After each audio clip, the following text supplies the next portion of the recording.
In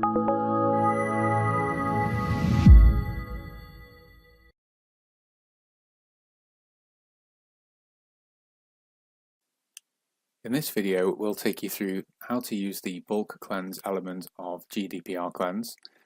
This allows you to take a database extract from your DMS or any other database you have, run it through the bulk cleanse module, and it will then export a file that shows you consent data, MPS, TPS data, and a few other things as well. So to access the bulk cleanse, first of all you need to, from the main page, click into iConsent. This will then take you to the iConsent module, and you'll notice down the left hand side you have the iConsent section, and then you have the GDPR Cleanse section. And what we're looking for here is the bulk cleanse. So we're in bulk cleanse right now. There's some basic instructions, but I'll walk you through every stage. What we essentially want to do is download the template over on the right hand side. We then want to add data to the template, re-upload it make sure we follow these instructions here, enter our email address, and that will then send us the cleansed file. Okay, so first of all, what we need to do is download the template. So you just click on that. That will then download a template that looks like this. So if you're used to doing rep gens in your DMS, it's called various different things, but essentially an export of customer data.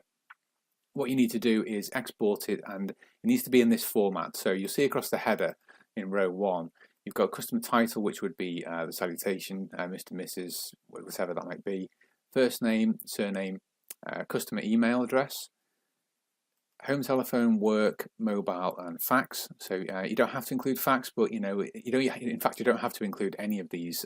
You can do whichever or pieces of information you want.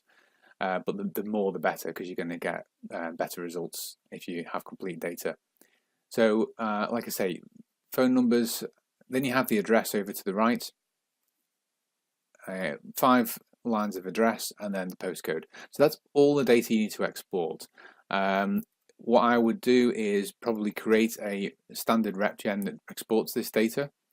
Save the repgen. Some DMS systems will allow you to do that, so that in future, if you ever want to run it again, it's a simple click, and then what you need to do after that is copy and paste the data from the report that you generated into this template.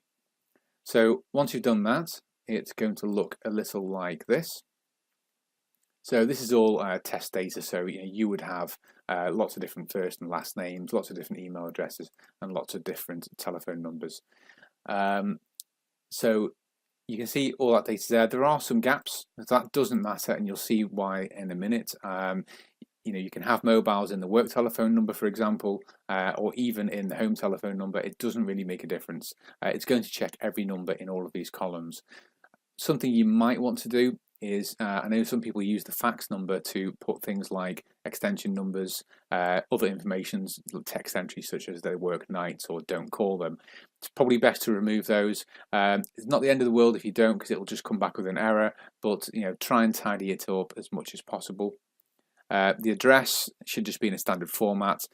Some addresses are shorter than others. Again, that doesn't matter. What's actually most important is the customer address 1, which is the first line of the address, and the postcode. That's what we're going to be using to do the check for the address.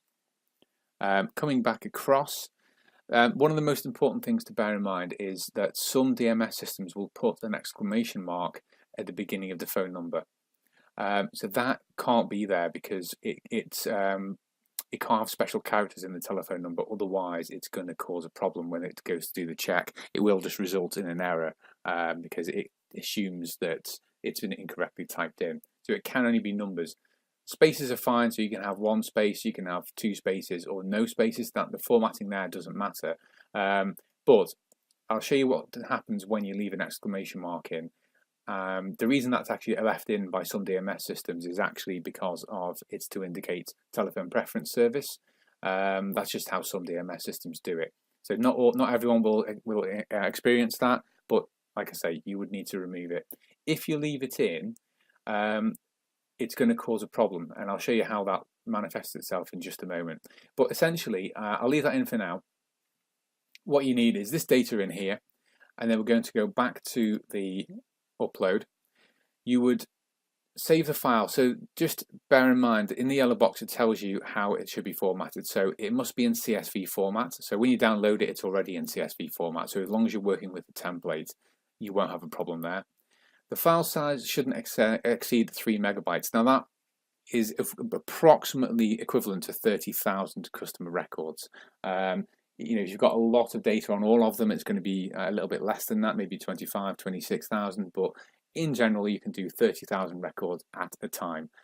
So it's pretty, that's pretty much all most people are going to want to do on any one marketing campaign. If you do need to do more than that, you might have to do a couple of uploads, but it doesn't take long to get the results anyway. So only the standard template column headings are present, so please don't modify this row 1. So it needs to be exactly like that. You can take it out altogether. However, most people are probably going to want to leave it there just so you know you've got the numbers in the right columns, or the data in the right columns. And then finally, the order of the columns in the template is not altered, so you must leave them in that order.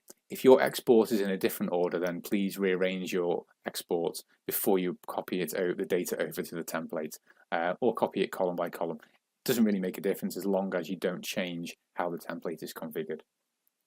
So once you've done that and you have your data looking like this and it matches the column header, what we then need to do is choose the file that you want to upload. So that would be your import template. Type in your email address.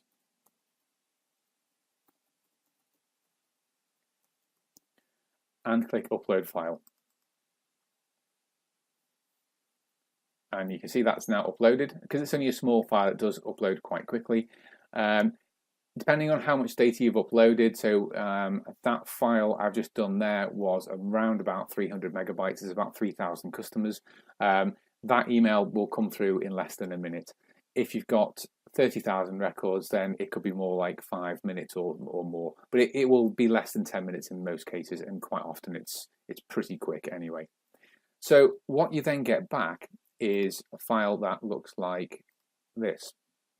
So I'll walk you through exactly what it's showing us. Now, this is a file that's showing us the data, what happens when you leave that exclamation mark in. So I'll show you that in a moment. We'll just zoom in a little bit just to get a clearer picture. So you can see all the customer data comes back as it was. Where you have issues though, it's going to be highlighted either in red or orange. So to walk through, you have customer data in the first three columns there. Then we have the address and postcode. If there's an error with the address, it's going to tell you in this column here, address error, and it tells you why. So you've got an invalid postcode because it's missing. So we can't check that customer's address because we need, like I said before, the first line of the address and the postcode.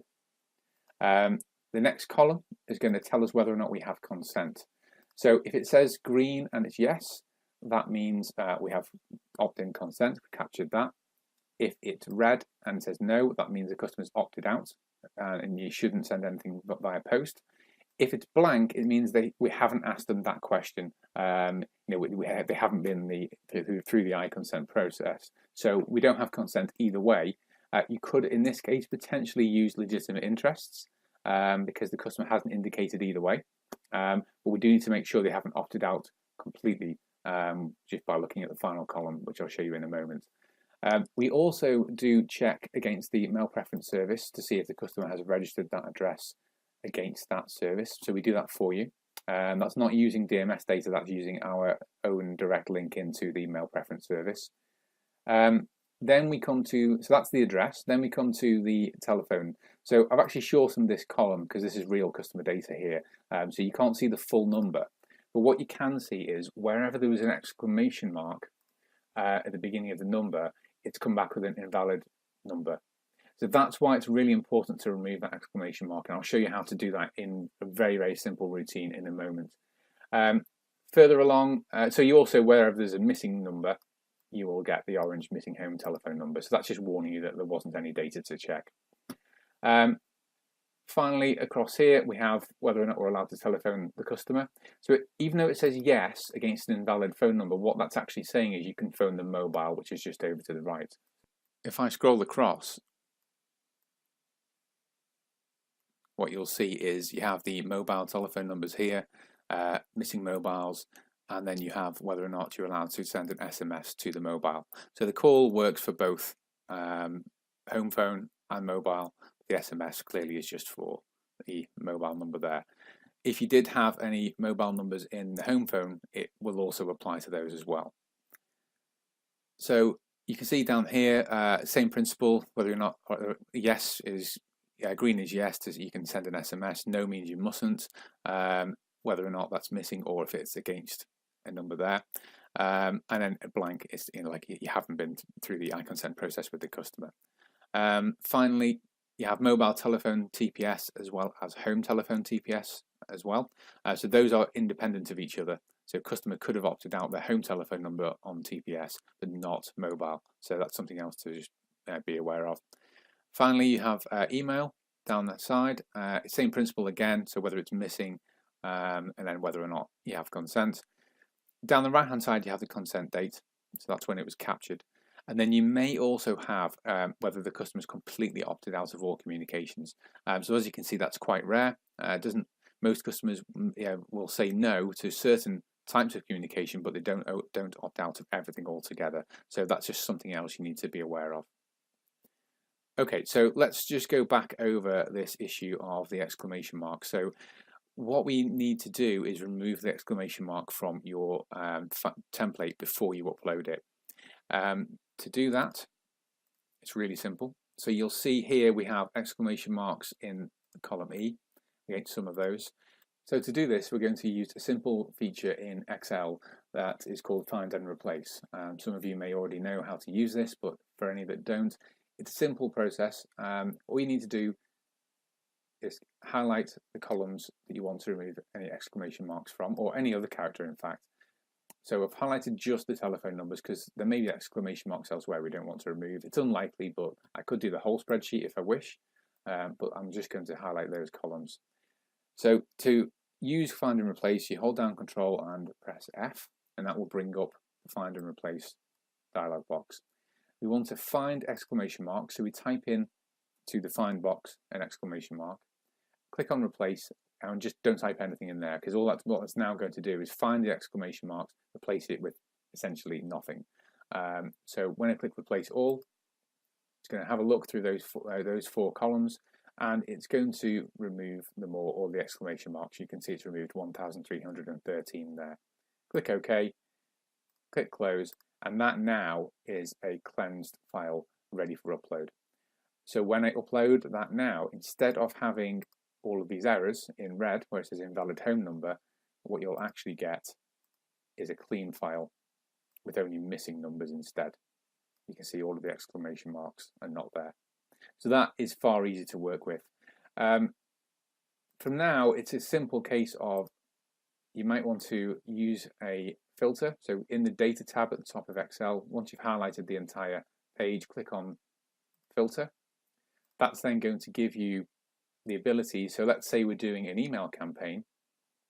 So what we can do is we can scroll across to the email. Where it says Allow Email, we can actually select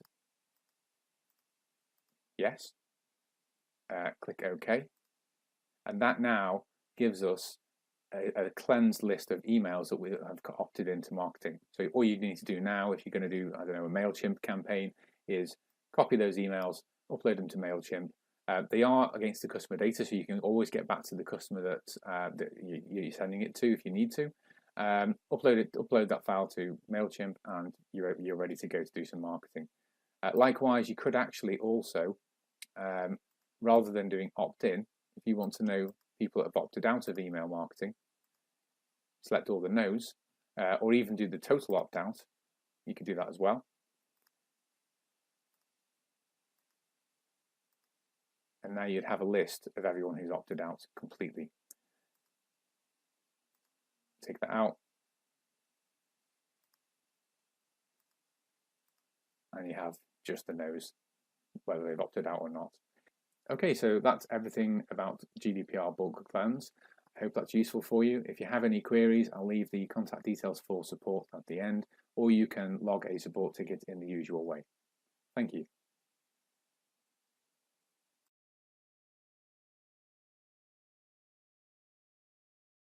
you.